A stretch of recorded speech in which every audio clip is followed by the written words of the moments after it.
Actually, we need to know and we need to understand the importance of forensic medicine in Pakistan. Forensic medicine जो है ये human tissue को deal करती है। जितनी injuries होती हैं बॉडी पे, फिजिकल इंजरीज, वो हमारी सारी फोरेंसिक डॉक्टर्स जो है they are able to read them and they are able to declare them according to the law of Pakistan. And Pakistan law deals with these physical injuries. So there is a very strong connection between Pakistan law and forensic doctors. That is why it is very important to know about forensic medicine and to have trained doctors in this field.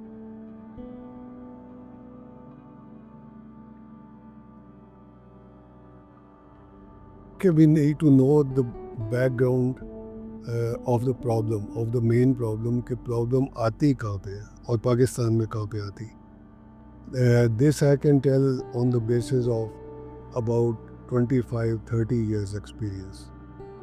हमारे problem इस चीज़ की आ रही है कि जितने भी forensic doctors जो इसको डील करते हैं, जिनको हम कैजुअल्टी मेडिकल ऑफिसर कहते हैं, जो फिज़िकल इंजरीज़ को डील कर रहे हैं इस वक्त फील्ड के अंदर, उनमें से 90%, 95% they are untrained and they are not from the field of forensic medicine.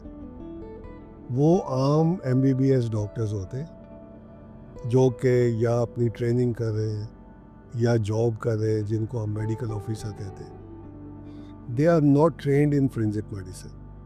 इसलिए जो मेन चैलेंज आता है वो इस चीज़ का आता है कि we our doctors are untrained and they are not qualified. ये जो फोरेंसिक मेडिसिन की फील्ड है ये एक टेक्निकल फील्ड है, एक साइंटिफिक टेक्निकल फील्ड है.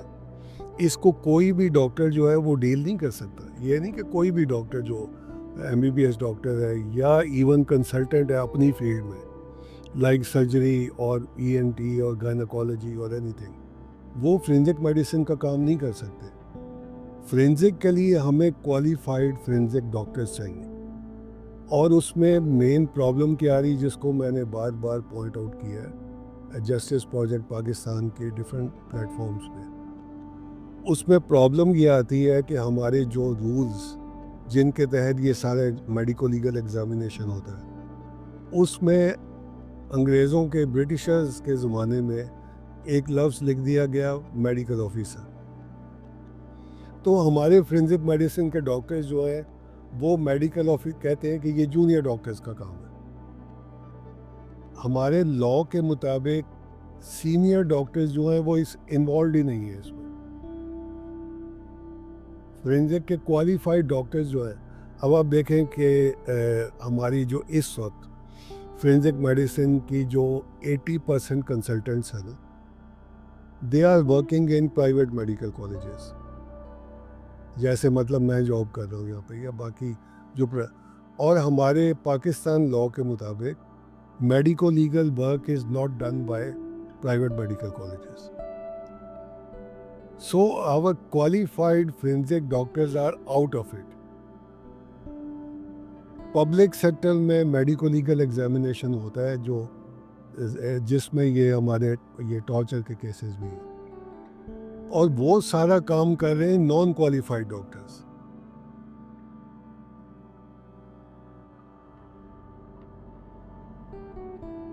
पंजाब के अंदर जो प्रोटोकॉल है that is called 3-tier medico legal system, कि ये किस तरह से एग्जामिन होते हैं. टॉर्चर के जितने केसेस हैं that come on second tier. Second tier में government has made a district standing medical board.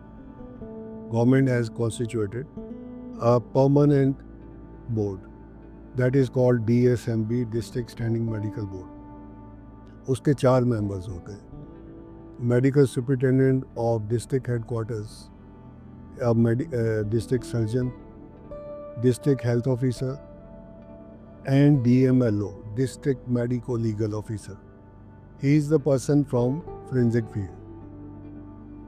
तो ये 4 जो है ये टॉर्चर के केसेस को एग्जामिन करते हैं on the orders of judicial magistrate. तो केसेस इस बोर्ड के पास जब एक दफ़ा कोर्ट के ऑर्डर्स हो जाए तो फिर पार्टी खुद भी आ सकती है अपना एग्जामिनेशन करवाने के लिए विद द ऑर्डर्स, या अगर वो कस्टडी में है तो पुलिस भी उसको लेके आ सकता है।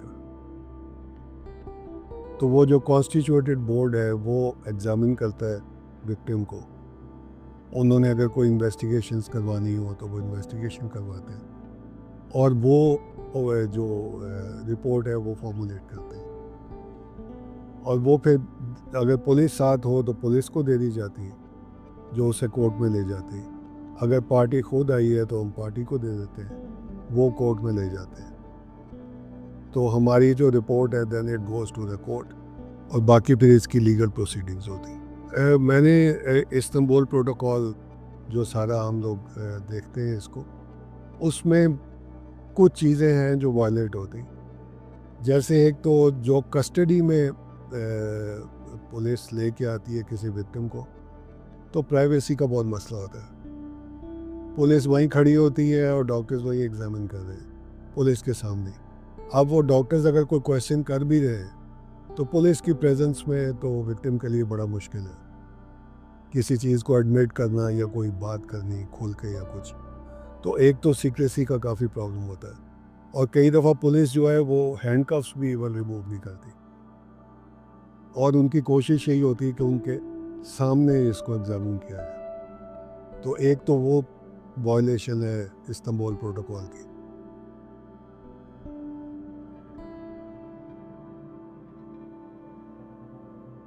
और दूसरी जो बहुत इम्पोर्टेंट चीज़ है कि there is no qualified psychologist और psychiatrist present in the board. तो वो जो साइकोलॉजिकल ट्रॉमा वाला एक फैक्टर है जो कि बहुत इम्पोर्टेंट फैक्टर है, वो आम तौर पे इग्नोर हो जाता है, क्योंकि पुलिस भी हमारी नेचुरली अब बहुत सारी चीज़ों को समझ गई है। तो उनकी कोशिश ये होती है कि वो फिज़िकल इंजरीज कम हो, ताकि हम उसको पाकिस्तान के लॉ के मुताबिक उस तरह से हम उसको डिक्लेयर ना कर सकें। उन्होंने अगर उसको स्ट्रेस में रखा है या साइकोलॉजिकली उसको ट्रॉमा दिया है तो उसको ये डॉक्टर्स जो हैं उनसे चीज़ें मिस हो जाती। ये एक बहुत बड़ी वायलेशन है।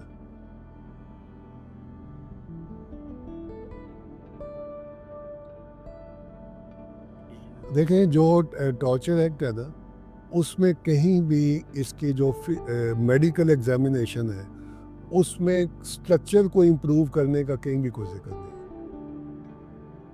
इसलिए कोई उसमें इस चीज़ का जिक्र नहीं है कि हम जो है इसको इसकी कोई लेजिस्लेशन, जो मैंने आपसे पहले भी बात की थी, हमें बेसिकली लेजिस्लेशन को भी इम्प्रूव करना है मेडिकल एग्जामिनेशन के लिए, कि जब तक फोरेंसिक के क्वालिफाइड डॉक्टर्स इसमें नहीं आते और आप साइकोलॉजिस्ट या साइकेट्रिस्ट को बोर्ड का मेंबर नहीं बनाते, उस वक्त तक ये प्रोटोकॉल जो है ये उस तरह से इम्प्लीमेंट भी नहीं हो सकता और फॉलो भी नहीं हो सकता।